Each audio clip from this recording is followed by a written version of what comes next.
Kita belajar terus dengan banyak negara, terutama belajar kepada negara yang berniat mendominasi dunia seperti Rusia, Amerika, Tiongkok, Turki, Inggris, Perancis, dan Israel. Kita semua tahu sejak awal peradaban manusia modern, bergiliran dunia dikuasai oleh sebuah bangsa atau negara, diawali oleh kerajaan Romawi, kemudian Mongol, kemudian Inggris Raya di abad pertengahan hingga Perang Dunia Kedua. Dan sejak Perang Dunia Kedua hingga saat ini, Amerika masih menjadi pengendalinya. Setidaknya dengan soft power yaitu dolar yang dipakai lebih dari 70% transaksi antar negara di dunia saat ini. Amerika untuk mendominasi dunia dalam New World Order sudah mendapat tantangan banyak sejak awalnya, yaitu sejak Perang Dunia Kedua. Ditantang Uni Soviet dengan perang dinginnya yang pada akhirnya dimenangkan Amerika dengan runtuhnya Uni Soviet di tahun 1991. Kemudian sejak tahun 2008, Amerika mulai ditantang oleh Tiongkok di dalam pendominasian dunia, setidaknya secara ekonomi, di mana banyak negara yang mulai dikendalikan oleh Tiongkok pada saat itu.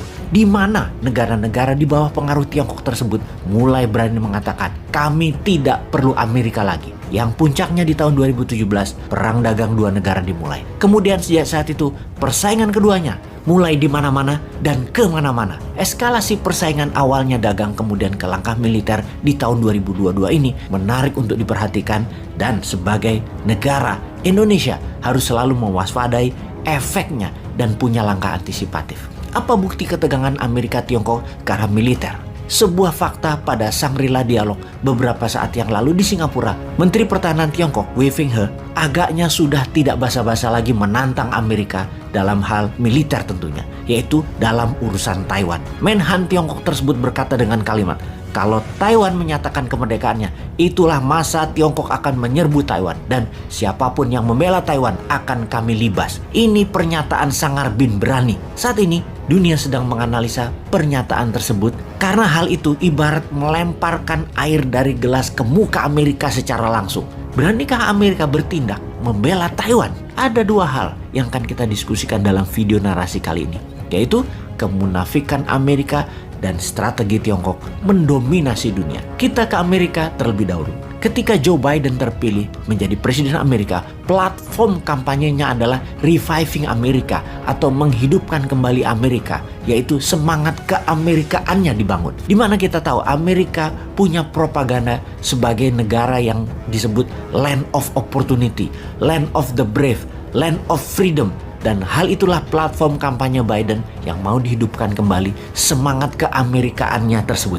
Terlihat mulia ya janji kampanyenya. Biden mengatakan Amerika kembali seperti yang dulu. Setahun kemudian kita tahu maksudnya Biden. Amerika kembali menembaki anak-anak di sekolahan. Amerika kembali memasuki masa teror bersenjata. Amerika kembali mengkhianati teman-temannya. Amerika kembali mengkhianati sekutunya. Dan semua ini terjadi di bawah administrasi Joe Biden. Kita mulai dengan teror bersenjata di mana ada 13 kejadian dalam waktu kurang dari 3 bulan di Amerika yang membunuh anak sekolahan. Kejadian di pesta kelulusan, kejadian di kelas, kejadian di ruang makan, kejadian di depan sekolah, juga di tempat umum seperti kafe, tempat yang seharusnya menjadi tempat aman bagi publik, di tempat dikatakan land of freedom, di mana-mana orang dengan senjata ternyata saat ini bisa menembaki orang lain dengan bebas. Itukah yang dimaksud dengan reviving Amerika? Pastinya kita tidak bisa menyalahkan Biden mengenai orang gila atau psikopat, namun kita salahkan Biden urusan senjata yang dengan bebas bisa dimiliki siapapun di dalam negeri Amerika. Di tahun 2022 ini saja sudah terjadi 246 kali penembakan ke arah massa yang brutal. Ingat loh ya, ini masih bulan Juni, alias setiap hari ada penembakan di Amerika saat ini. Dan bagaimana Biden bisa menjelaskan hal ini? Kepala negara macam apa Biden itu? Di dalam negeri Biden lagi dicemooh, sehingga untuk mendapatkan simpati Biden membangun diplomasi ke luar negeri. Ternyata sama saja, Amerika dicampakkan oleh negara-negara tetangganya. Amerika saat ini sedang mengadakan summit atau pertemuan tingkat tinggi, The Summit of Americas, yaitu kelompok negara-negara benua Amerika, OAS, The Organization of American States. OAS terdiri dari 34 negara benua Amerika, mulai dari Kanada hingga selatan Argentina. Ternyata pertemuan tersebut dianggap sebelah mata oleh banyak negara benua Amerika lainnya karena Amerika dianggap egois dan tidak korporatif. Meksiko, tetangga yang nempel pagar Amerika, tidak hadir tidak mengirimkan kepala negaranya, hanya mengirimkan menlunya saja. Summit ini pertama kalinya bagi Amerika menjadi tuan rumah sejak summit tahun 1994. Ketidakhadiran Meksiko adalah pukulan telak bagi Amerika karena setelah Amerika, Meksiko adalah negara terbesar kedua ekonominya di benua Amerika tersebut. Selain pemimpin Meksiko tidak hadir, pemimpin negara lain pun banyak yang tidak hadir seperti Honduras, Guatemala, dan El Salvador tidak hadir juga. Jadi apa penjelasannya atas boikot? Pemimpin negara-negara tersebut tidak hadir. Di antara ketidakhadiran karena boikot, ada 3 negara benua Amerika yang tidak diundang di Summit of Americas, yaitu Venezuela, Kuba, dan Nicaragua, dengan alasan ketiga negara tersebut tidak diundang karena tidak menerapkan demokrasi di negara masing-masing dan Amerika tidak mau berhubungan dengan mereka.